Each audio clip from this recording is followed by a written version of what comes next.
വളരെ വ്യത്യസ്തമായിട്ടുള്ള ന്യൂസുമായിട്ടാണ് ഞാൻ വന്നിട്ടുള്ളത്.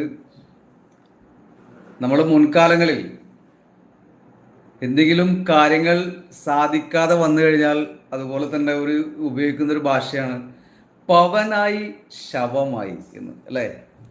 ഇപ്പോൾ യഥാർത്ഥത്തിൽ പവനായി ശവമായി തന്നെയാണ് ഇപ്പോൾ ഉണ്ടായിട്ടുള്ളത്. 2 ദിവസമായിട്ട് ജസ്ന സലീം എന്ന് പറയുന്ന ആ ഒരു സ്ത്രീയുടെ